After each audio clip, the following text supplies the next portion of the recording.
ফিরে এলাম বিরতির পর। আপনারা দেখছেন ধর্মযুদ্ধ 2024 সাধারণ নির্বাচন শুরু হয়েছে আজকে প্রথম দফা, এবং প্রথম দফায় উত্তরবঙ্গের দিকে আমাদের নজর রয়েছে, যেখানে জলপাইগুড়ি, আলিপুরদুয়ার, কোচবিহার এই তিন জায়গায় প্রথম দফার ভোট গ্রহণ চলছে। সারা দেশের সঙ্গে আজকে বাংলায় শুরু হয়েছে ভোট যাত্রা। প্রথম দফায় বিক্ষিপ্ত কিছু ঘটনার খবর আসছে উত্তরবঙ্গ থেকে, আমরা নজরে রাখবো আলিপুরদুয়ারের দিকে। আলিপুরদুয়ারে সেখানে সকাল সকালই 7টার সময় ভোট গ্রহণ শুরু হয়েছে।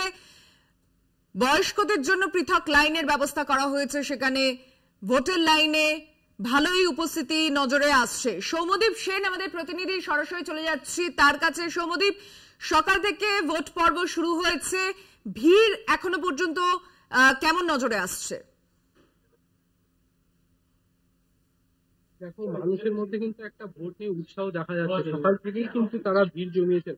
8টার থেকে ভোট শুরু হয়েছে, কিন্তু আমরা কিন্তু দেখতে পেয়েছি 6টার থেকে কিন্তু মানুষ লাইনে দাঁড়িয়েছে এবং এখনো পর্যন্ত কিন্তু শান্তিপূর্ণভাবেই জেলায় ভোট গ্রহণ চলছে। আমি বর্তমানে রয়েছি সেটা হচ্ছে আলিপুরদুয়ার লোকসভার কালচিনি চা বাগান। কালচিনি চা বাগান এই দুর্গাপুজোর সময় থেকে কিন্তু বন্ধ রয়েছে।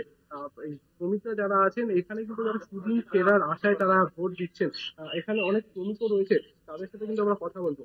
भाई, अब तो यहाँ पर वोट दिए है, क्या आशा है, क्या बोलेंगे? हम लोग तो इस बार भी दीदी को लाना चाहते हैं, क्योंकि दीदी बहुत किया हम लोग का, जैसे रूपा फ्री, कन्या फ्री, शक्ति भंडार, और हमारे कल्पनी चाय बागान बंद है तो इसके लिए ट्रॉली भी दिया हम लोग को 1500 करके, मतलब पैसा 6000 करके, और हम लोग इस बार भी दीदी को ही लाना चाहते हैं।